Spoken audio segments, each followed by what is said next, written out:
Hi, Kerala Women's Corner and friends, welcome to Childish Mind segment. അപ്പോൾ ഇന്ന് നമ്മൾ സംസാരിക്കാൻ പോകുന്ന വിഷയം ദ യൂസ് ഓഫ് ഗാഡ്ജറ്റ് അല്ലെ. ഇന്ന് പല പാരന്റ്സ് എന്നോട് ചോദിക്കുന്നുണ്ട്, എന്റെ കുട്ടി എന്താ ഇങ്ങനെ, എന്റെ കുട്ടി എന്താ അങ്ങനെ. മെയിൻ ആയിട്ടുള്ള ഒറ്റ കോസേ ഉള്ളൂ, അതാണ് ഗാഡ്ജറ്റിന്റെ ഓവർ യൂസേജ്.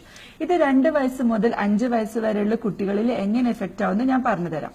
ഓക്കെ, നമ്മുടെ ജോലി തിരക്ക് കുറയ്ക്കാൻ വേണ്ടി, ലൈക്ക് ജോലി തിരക്കിന്റെ ഇടയിൽ കുട്ടികൾ നിങ്ങളെ ശല്യം ചെയ്യാതിരിക്കാൻ വേണ്ടി ഫസ്റ്റ് കൊടുക്കുന്നത് ഒന്നുകിൽ നിങ്ങൾ TV ഓൺ ചെയ്യും, ഇല്ലെങ്കിൽ കയ്യിൽ മൊബൈൽ കൊടുക്കും, അല്ലെങ്കിൽ ഐപാഡ് കൊടുക്കും അല്ലെ. ഓക്കെ, അങ്ങനെ കൊടുക്കുമ്പോൾ 1 മണിക്കൂറുമല്ല 2 മണിക്കൂർ എന്റെ കുട്ടി അടങ്ങിയിരിക്കുന്നു എന്ന് അഭിമാനത്തോടെ പറയുന്ന പാരന്റ്സിനെ ഞാൻ കണ്ടിട്ടുണ്ട്. നിങ്ങൾ ഒരു കാര്യം മനസ്സിലാക്കണം, 2 to 4 years എന്ന് പറയുന്നത് ഒരു കുട്ടിയുടെ ലാംഗ്വേജ് ഡെവലപ്മെന്റിനും ഇമോഷണൽ ഡെവലപ്മെന്റിനും ഏറ്റവും ക്രൂഷ്യൽ ആയിട്ടുള്ള ഏജ് ആണ്. ഈ സമയത്ത് അവരുടെ ഇമോഷൻസ് നമ്മൾ എക്സ്പ്രസ് ചെയ്യണം.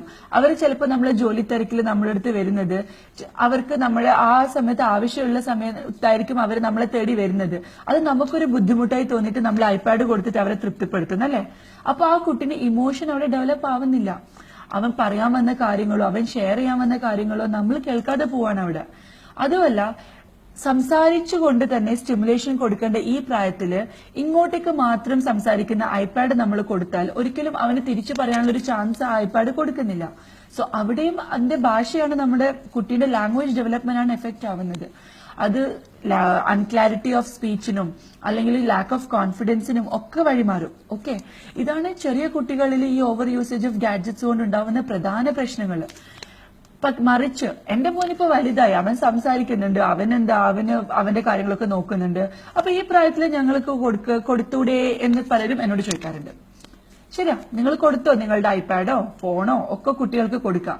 പക്ഷെ ഇന്നത്തെ കാലത്ത് അവരതിന്റെ ഓവർ അഡിക്റ്റഡ് ആയി മാറുകയാണ്. ഓക്കെ, ഇപ്പൊ ഒരു 8th സ്റ്റാൻഡേർഡിൽ പഠിക്കുന്ന ഒരു കുട്ടി, എന്റെ ക്ലിനിക്കിൽ വന്നൊരു കുട്ടിന്റെ കാര്യമായിട്ടോ ഞാൻ പറയുന്നത്, പേരോ അല്ലെങ്കിൽ ആരോ ഒന്നും ഞാൻ പറയുന്നില്ല. പാരന്റ് ഇങ്ങനെ അവന്റെ കൺസേൺസ് പറഞ്ഞുകൊണ്ടിരിക്കുകയാണ്, പഠിക്കില്ല, വീട്ടിലെ ആൾക്കാർ വന്നാൽ ശ്രദ്ധിക്കില്ല, അല്ലെങ്കിൽ അതുപോലത്തെ കാര്യങ്ങൾ പറയുന്ന സമയത്ത് ഞാൻ അവനെ തന്നെയായിരുന്നു ഒബ്സർവ് ചെയ്തുകൊണ്ടിരുന്നത്. അവൻ അതൊന്നും ഒരു വിഷയമുള്ള കാര്യമായിരുന്നില്ല. അവൻ അവന്റെ ചെവിയിൽ ഹെഡ്ഫോൺസും വെച്ചിട്ട് കാര്യമായിട്ടുള്ള എന്തോ പണിയിലായിരുന്നു ഫോണില്. ഞാൻ പാരന്റ്സിനോട് ചോദിച്ചു, എത്ര വയസ്സ് മുതൽ നിങ്ങൾ ഈ ഐപാഡ് വാങ്ങിക്കൊടുക്കാൻ തുടങ്ങിയിട്ടുണ്ടെന്ന്. അപ്പൊ ആ ഒരു അച്ഛന് പ്രൗഡിയോടെ പറഞ്ഞു, ഇത് ഞങ്ങള് മോന് മാറി മാറി വരുന്ന എല്ലാ ഗാഡ്ജറ്റും ഞങ്ങൾ വാങ്ങിക്കൊടുക്കാറുണ്ട്, അവന്റെ ഫ്രണ്ട്സിന്റെ മുമ്പിലൊന്നും ആളാവണ്ടേ. ശരിയാ, ആളായിക്കോട്ടെ നിങ്ങളെ കുട്ടി. പക്ഷേ ആ സമയത്ത് അവര് ഓവർ യൂസേജോട് ചെയ്യുമ്പോൾ പിന്നീട് അവർക്ക് പുറംലോകമായിട്ട് യാതൊരു ബന്ധവും ഉണ്ടാവില്ല. നമ്മൾ എന്തെങ്കിലും കാര്യം ചോദിക്കുമ്പോൾ അവർക്ക് ദേഷ്യം വരും. വീട്ടിൽ റിലേറ്റീവ്സ് വന്നാൽ അവർക്ക് സംസാരിക്കണ്ട, കാരണം അവർ ഈ ഒരു ഫോണുമായിട്ട് അഡിക്റ്റഡ് ആയി. അപ്പൊ ടീനേജ് പ്രായത്തിലുള്ള ആ ഒരു ദേഷ്യവും അല്ലെങ്കിൽ ആ ഒരു ഇമോഷണൽ ബോണ്ട് ഒന്നും അവര് പുറംലോകമായിട്ട് ക്രിയേറ്റ് ചെയ്യാത്തതിന്റെ മെയിൻ റീസൺ നമ്മളെ പാരന്റ്സ് തന്നെയാണ്. അവൻ വന്നിരുന്നു നമ്മളടുത്ത് ഇമോഷൻ കാണിക്കാനും സ്നേഹം പങ്കിടാനും കാര്യങ്ങൾ ഷെയർ ചെയ്യാനും നമ്മളടുത്ത് വന്നിട്ടുണ്ടായിരുന്നു പണ്ട്. പക്ഷെ ആ സമയത്ത് നമ്മൾ ഐഫോൺസും ഐപാഡ്സും കൊടുത്ത് അവനെ തൃപ്തിപ്പെടുത്തി.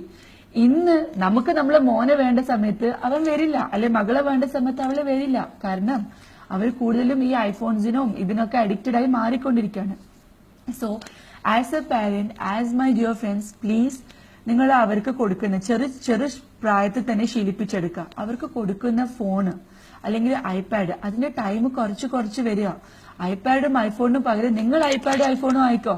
അവർക്ക് വേണ്ടതുപോലെ സംസാരിച്ചോ, അവർക്ക് വേണ്ടതുപോലെ കളിയിലൂടെ കാര്യങ്ങൾ പഠിപ്പിച്ചോ. ടീനേജ് പ്രായമാകുമ്പോൾ അടുത്ത് പോയിരുന്നിട്ട് ഒരു ഫ്രണ്ടായിട്ട് സംസാരിക്കുക.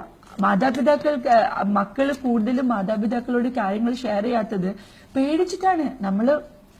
എന്താ അതങ്ങനെ, നീ എന്താ അത് ചെയ്യാത്തത്, ടീച്ചർ അത് പറഞ്ഞു, നീ എന്താ അങ്ങനെ പഠിക്കാത്തത്.